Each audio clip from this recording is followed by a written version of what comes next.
하나님의 말씀은 사무엘상 16장 19절에서 23절 말씀입니다.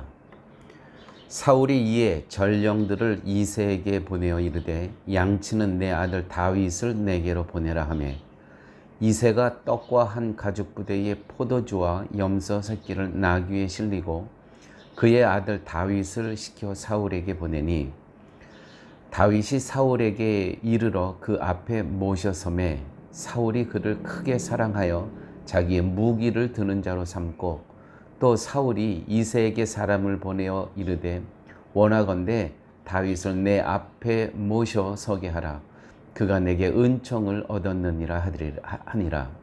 하나님께서 부리시는 악령이 사울에게 이를 때에 다윗이 수금을 들고 와서 손으로 탄즉 사울이 상쾌하여 낫고 악령이 그에게서 떠나니라. 아멘. 21절에 보게 되면 사울이 그를 크게 사랑하여 자기의 무기를 드는 자로 삼고 또 사울이 이새에게 사람을 보내어 다윗을 내 앞에 모셔 서게 하라. 그가 내게 은총을 얻었느니라. 현실적으로는 사울이 왕이었지만 하나님 편에서 볼 때는 이미 다윗이 왕입니다. 이미 기름 부음까지 마친 다윗 아닙니까? 그런데 하나님은 실제 왕인 다윗을 이미 왕의 자리에서 쫓겨났다는 선언을 받고 악신으로 번뇌하는 사울을 섬기도록 합니다. 이 그림이 지금 이 상황을 여러분 다시 한번 잘 생각해 보십시오. 사울은 이미 왕에서 쫓겨난 그러한 상황입니다. 그런데 하나님께서는 새롭게 기름까지 부은 다윗이라는 이 청년을 사울에게 보내서 그의 번뇌하고 있는 사울을 돕도록 합니다. 악신으로 번뇌하는 사울을 섬기고 돕도록 하고 있습니다. 여러분, 사울을 생각할 때 바로 우리 자신들의 처지와 같다고 여기지 않습니까?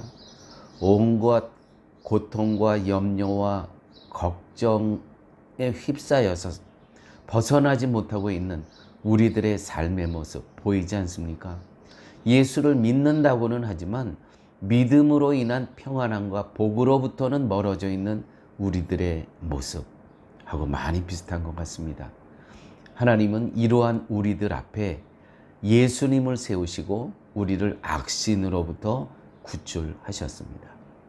마치 악신으로부터 번뇌하고 있는 사울 앞에 다윗을 보내서 그를 통해서 그가 평안함을 얻는 것처럼 말입니다. 우리에게 중요한 것은 참된 인간으로 오신 예수님을 믿는 것입니다. 우리를 섬기기 위해서 오셨고 우리를 섬김으로써 우리를 악신의 세력으로부터 구출하신 예수님의 은혜를 감사하며 살아가는 것이 가장 복된 인생이라 아니할 수 없습니다. 여호와의 신이 떠난 사울의 삶은 비참과 고통이었음을 잊지 마시기 바랍니다. 그러므로 우리가 하나님께 기도할 것은 항상 여호와의 신이 성령이 나로부터 떠나지 않도록 기도하는 삶을 살아가는 것이 성도가 마땅히 기도해야 될 부분입니다. 시편 51편 서두에 시편 51편에 이렇게 기록되어 있죠. 이 시는 다윗이 밧세바와 동참한 후 선지자 나단이 저에게 올 때라고 기록되어 있습니다. 다윗은 하나님의 마음에 합한 사람이었지만 그도 역시 밧세바를 범하고 밧세바의 남편인 우리아를 죽이는 악한 죄를 범한 자였습니다.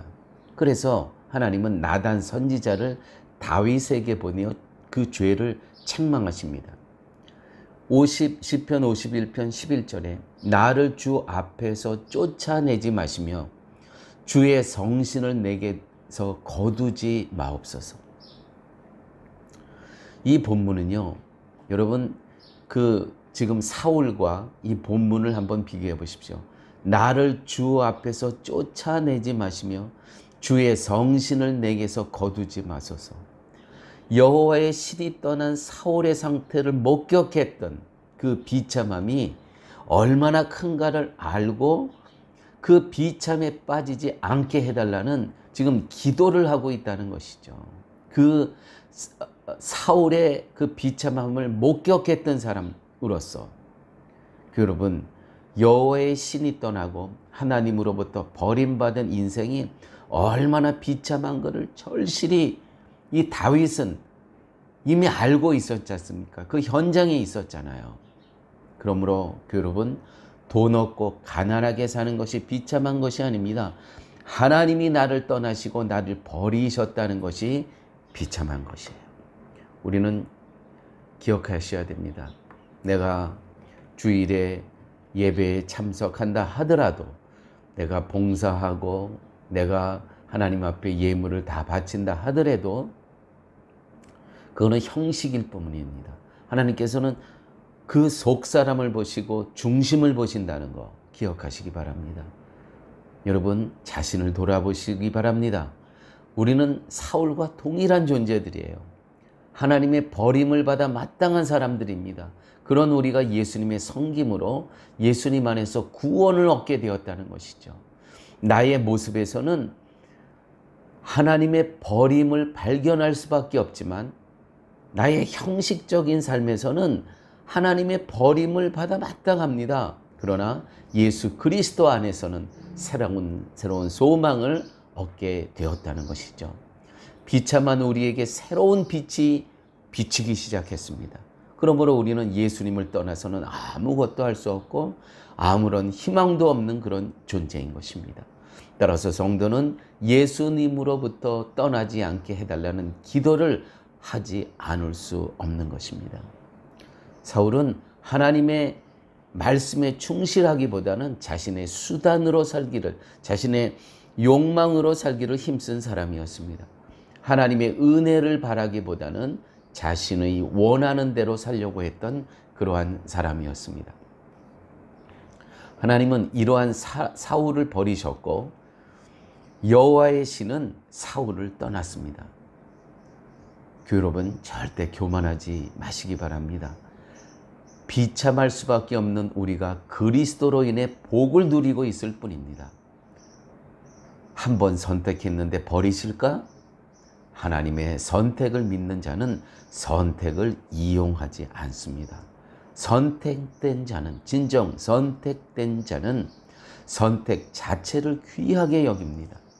그리고 버림받아 마땅한 나를 택하여 그리스도 안에 있게 하신 그 은혜에 감사하며 그 은혜에 머물기 위해 그리스도만 바라보며 살고자 할 뿐이라는 것이죠. 아버지 하나님, 감사합니다. 오늘 말씀 가운데 하나님께서 나를 선택하여 주신 그 그리스도 은혜 안에 오늘 내가 살고 있다는 것을 아버지 늘 기억하면서 늘 겸손한 자로 살게 하여 주시옵소서.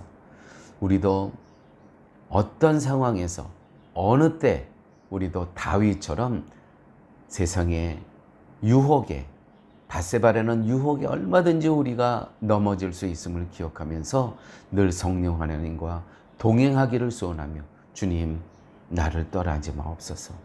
나와 동행하여 주시옵소서. 기도하며 이 땅의 삶 살아갈 수 있는 저희의 삶으로 인도하여 주옵소서.